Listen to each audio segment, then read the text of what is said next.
Hey everyone, welcome back to Make the Music, and today we're going to be breaking down Metallica's The Black Album. It's a big one. I thought I got it in this video. Let me know in a comment, how close did I get, okay?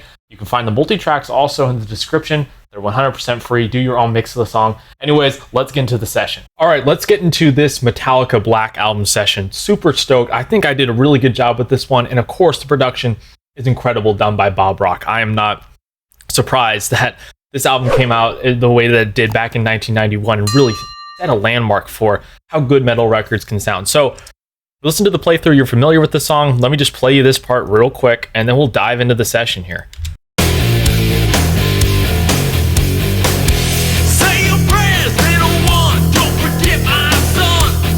Okay, so that's what it sounds like.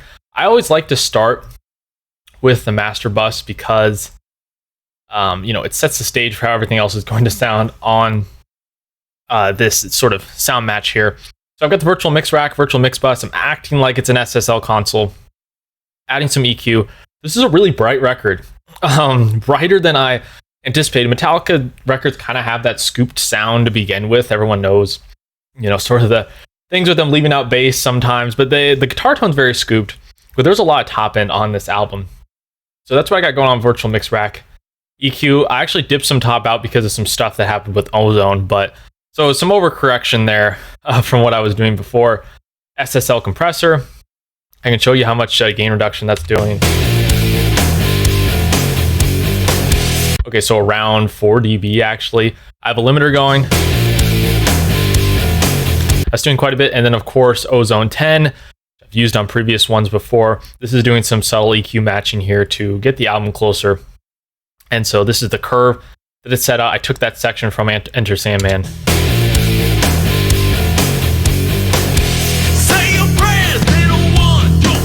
That actually made like a really big difference in this case. Sometimes it's tough to just naturally match the EQ curve of something. So that's what's going on with the master channel. Let's get into the drums here. And so luckily with Superior Drummer 3, which is what I use for most of this because it just has a lot of editability as well.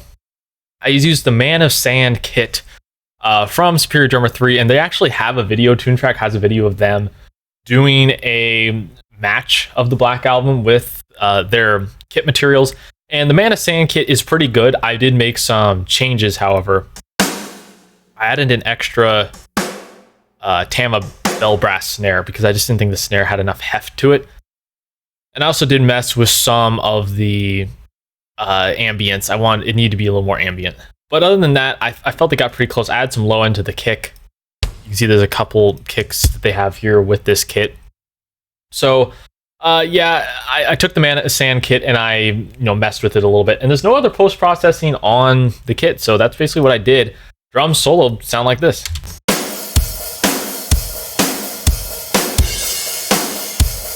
And the Metallica record sounds like this.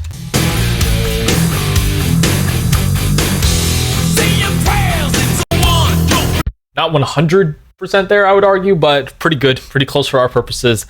I don't know what else I could do really to get it closer. At some point, you got to just say hands off, and you did the best you could, right? So that's the drum sound. Let's get into the bass guitar sound. I have an amp. This is a Black Album bass. I matched this from a stem I found for Enter Sandman. And so I'm just going straight with the amp here.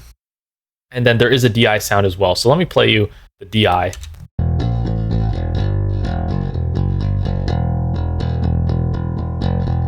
Pretty good sounding DI with the amp.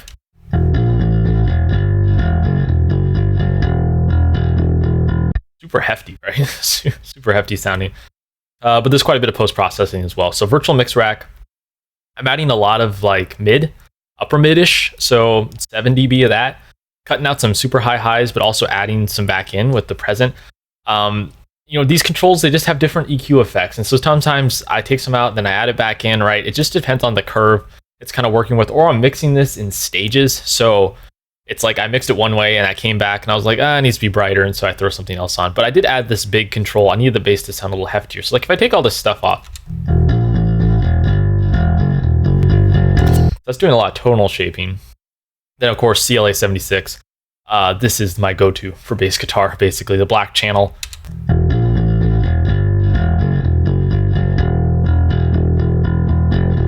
That's close to 20 dB of gain reduction, and then limiting.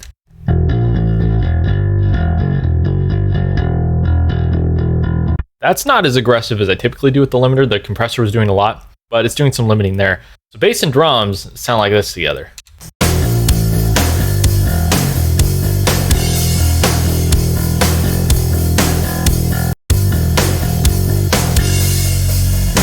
Massive already, in my opinion. Sounding pretty good. Now rhythm guitars, okay? I do have a tone match coming out for this. This is Metallica Black album tone. Let me take away these plugins. This is what the guitars sound like. I mean, I guess I can take the amp off too. This is what the DIs sound like.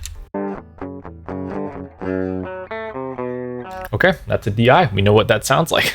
Here's the bias patch.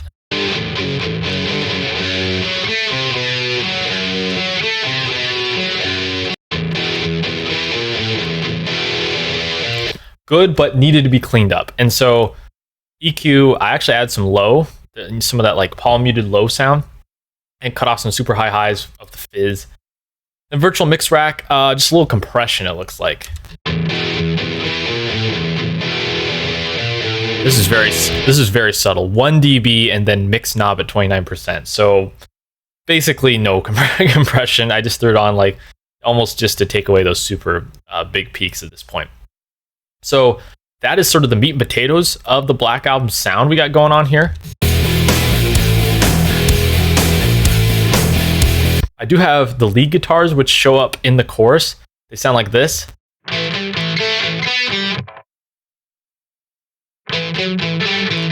Right, pretty simple. It's the same setup as the rhythm guitars, but I just want to note that those are also in there.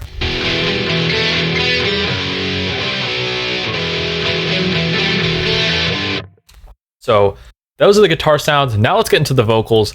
I must say this was another challenging run at vocals. Doing James Hetfield, not as easy as it would seem. Not that it would even seem easy, but he's obviously got a very distinct voice and is arguably the voice of, you know, thrash metal and metal of the 80s and 90s, right?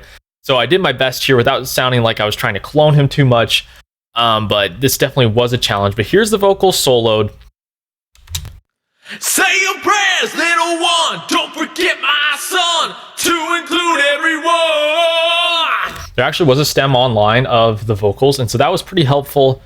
I decided it sounds like the first verse vocal is not doubled, but my voice is just not as beefy as his. Okay, I'm not James Hetfield. I had to add some doubles where it needed to go just to beef up the sound. So I'm adding some doubles there. However, in the chorus and pre-choruses, there's definitely additional harmonies and backing vocals. So like this is what the pre-chorus sounds like. Sleep with one eye open, gripping your pillow tight.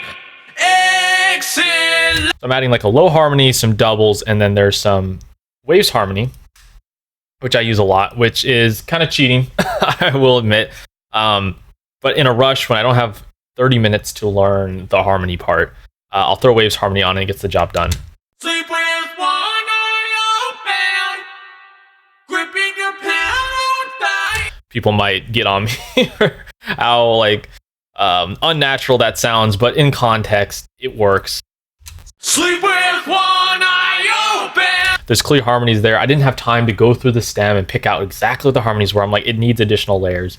So I got the job done with that. I don't think there's actually tuning specifically on this vocal. No, there's not. But I am using Metatune, and everyone knows I use Metatune as a doubler. It's a great doubler. So let me go through the vocal chain here. I will go to the chorus part.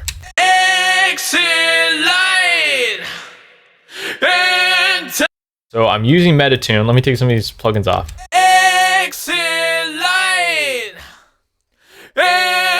Pure doubler, pure width. If you listen to the stems, I don't know if a doubler was used, but it sounds like like there's some sort of stereo width thing going on. So that's why I have that going on there.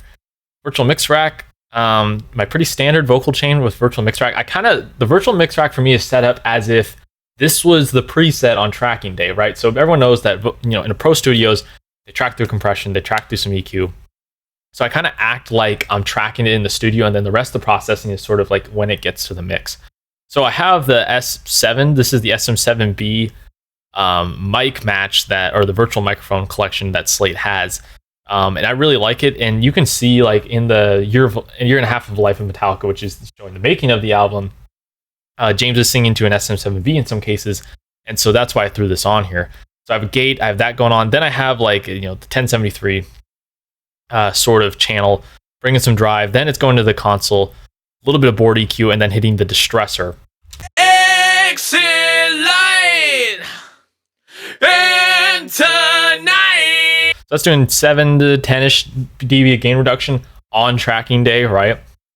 Then I'm bringing in CLA 76, blue channel again. Exit light and that's doing it a lot of compression, right? We need a lot of compression on a dynamic, heavy vocal like this. Let me go to a verse part here. say your prayers, little one. Then a de-esser, like a lot of aggressive S and T sounds. So Say your prayers, little one. like on say, right? That's really aggressive. So doing some gain reduction there. Limiter, of course, on vocals to bring in those peaks, especially when the extra layers come in. Say your prayers, little one. Don't forget my. That's doing some extra, limiting there. And then I used lustrous plates, which, it's not the reverb I always use, but it was a very distinct plate reverb sound that I could tell Bob Rock was using. So I threw this on here. Say your prayers, little one. Don't forget my son to include. And I really like the controls on this reverb plugin. Valhalla Supermassive is kind of my go-to, but this one has a little more control, which I needed for this vocal. So all the vocals, like in a chorus, for example, sound like this. Take my hand. We're off to Neverland. Fun fact, if you listen to the stems, there's like a weird whisper track on that We're Off to Neverland part, and I got to discover that. That's kind of what's fun about these videos, is you get to discover weird things about these songs. So that is the song in totality there.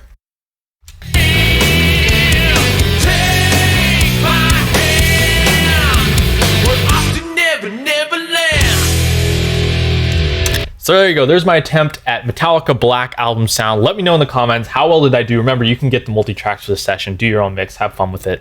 But like I said, in a comment, tell me how well you think I did.